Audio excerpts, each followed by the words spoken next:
Welcome to the bold analysis, ladies and gentlemen. 2 weeks ago, Raila Odinga picked Martha Karua as the running mate. Martha Karua would then hit the road in Mount Kenya and receive overwhelming reception against expectation of many people. And she's been touted to be one of the candidates, or rather she's been touted to be one of the potential successors of President Uhuru Kenyatta. It is a contest that pitted her against Rigathi Gachagua. And for lack of a fair word to use in that contest, she won the race against Rigathi Gachagua. Martha Karua was just coming to the political limelight, but active political campaigns now. And she inherited Jubilee Party structures, which were mostly affected by the emergence of UDA in central Kenya. And no one would envision a situation where she would receive such overwhelming reception in Mount Kenya. But amidst that, it is clear that President Uhuru Kenyatta might be playing a passive role in this election and has stopped the plans to tour Mount Kenya after emergence of Martha Karua. Martha Karua was second strategy, or rather was part of the longer scheme of making sure that Raila Odinga gets 40% from the region. After President tried to explain to the region his differences with his deputy, an attempt also to revive Jubilee Party, but it would culminate on a landmark decision by Raila Odinga to work with Martha Karua. So in this video, I want to explain, ladies and gentlemen, why President Uhuru Kenyatta has decided that let Martha Karua run the show in central Kenya, and most importantly, seems he's going to step down from the campaigns, especially from Mount Kenya campaigns. I am saying this because yesterday, when Uhuru was speaking in Sweden, he tried to campaign for Azimio, and he was meeting some group of youth. Let's listen into what President told the youth. Yes. So Uhuru is doing campaigns, but most likely his strategy is to woo the central Kenya community, not necessarily the ones that are in the 5 Gema counties, but the ones that stay maybe in Nairobi and the other parts of the country. Why do you think Martha Karua is now getting all this limelight while Uhuru Kenyatta is sitting back? That was a tactical decision, or rather it was a tactical strategy, and that's what I want us to look at. Kindly subscribe to our channel.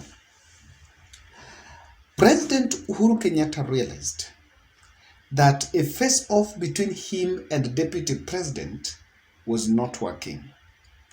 It was not working because the president does not have the soldiers that can really articulate his agenda well compared to William Ruto's side. The most vocal leaders that are around President Uhuru Kenyatta is Sabina Chege and Kanini Kege and Gujiri Wambugu, I think. Yes.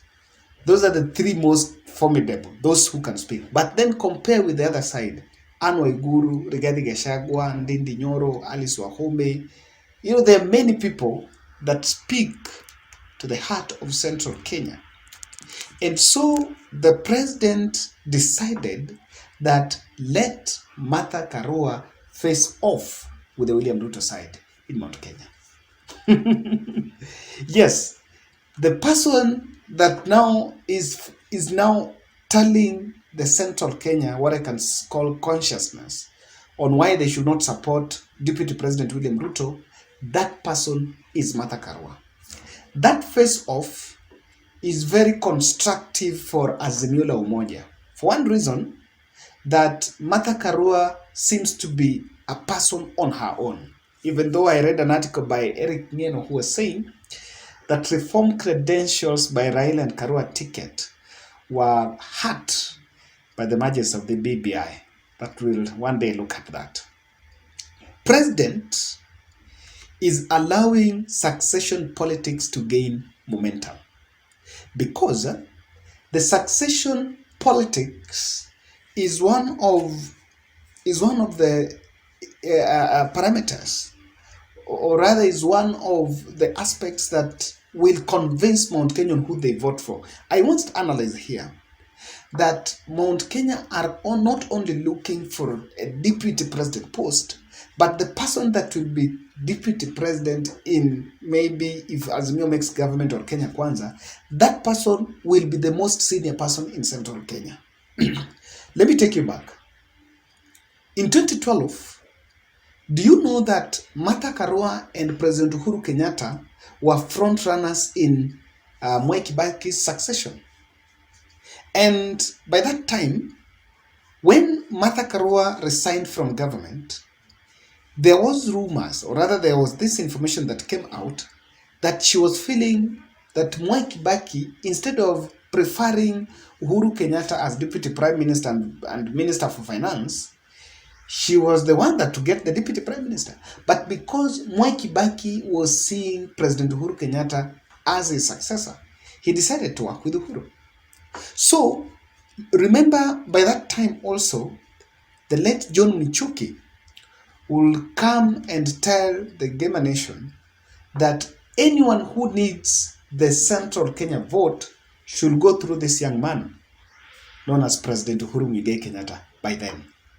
And Martha Karua was very angry with John Michuki, saying that John Michuki, Mwai Kibaki, and Raila should go home the same time.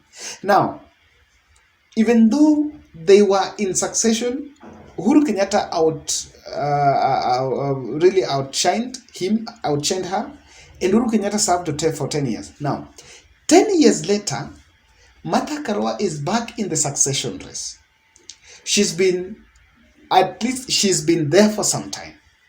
So what would have happened is if the president will then go to Central Kenya and campaign, that succession politics wouldn't have really gotten meaning. People wouldn't have seen that. Of course, we are also getting someone to replace the president because the president is in the campaign. But with the succession politics gaining momentum, leaders are going to be divided. And that is why the people in Kenya Kwanza who do not support Rigathi Gachagua, because Rigathi Gachagua wants to succeed President Uhuru Kenyatta.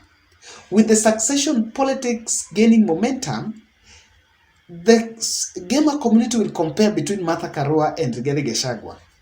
And many people will tell you it's a day and night difference. With that, President has formed already a good narrative to win against William Ruto. Secondly, President Uhuru Kenyatta's succession politics gaining momentum outcasts William Ruto's influence in Central Kenya because it becomes more of a household affair.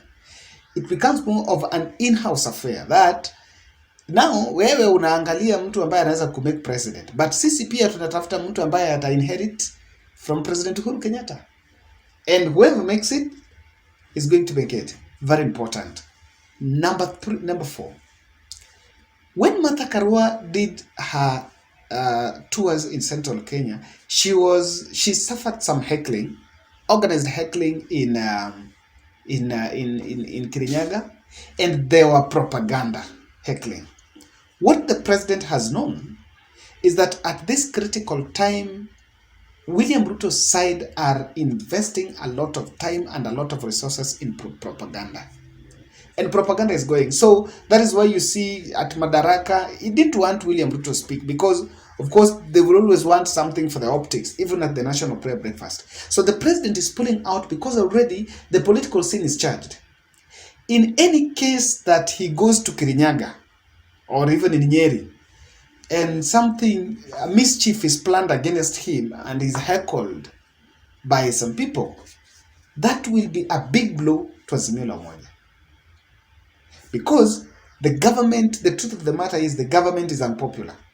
So the government is unpopular in terms of all these things that are happening, the standard of living and the complaints. And I think it's just the standard of living. I think standard of living is just English. It's just the prices, inflation, which has said is above his answer. People can organize a heckling on deputy president, a heckling propaganda on President Uhuru Kenyatta, and blame it on the government failures. So he has realized that just to make sure that makes it clear. It's very important. Lastly, President is relieving Raila and Azimio la Umoja team from Jubilee Party failures. Very important. With Martha Karua, Raila Odinga, Kalonzo Musyoka, these are three people that are not in government. And even if you want to associate them with what has not been done, it's far-fetched. And in fact, now what was not done with Jubilee is something that, if you look at William Ruto's side, they're already talking about, we are going to take over the Big Four agenda, it was not achieved, and all that, but they'll do an analysis on their manifesto.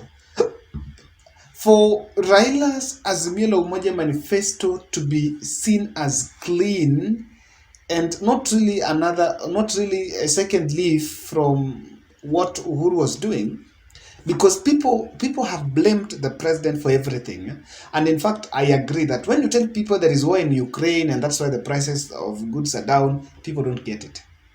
They don't know. Really, war is an international thing. So wow, I'm not saying that villagers are related, but they're easily aroused. They'll be told that's a lie and they will buy it. So what he has realized, or what he now is doing, is giving Raila an open check. Go and do your campaign. Say anything. For him to say this did not work well in this government, for him to say in the first, maybe this did not go well, Uhuru has to sit back. And the truth, and the most interesting bit, is that he's playing the chess cards from the boardroom. That is my bold analysis.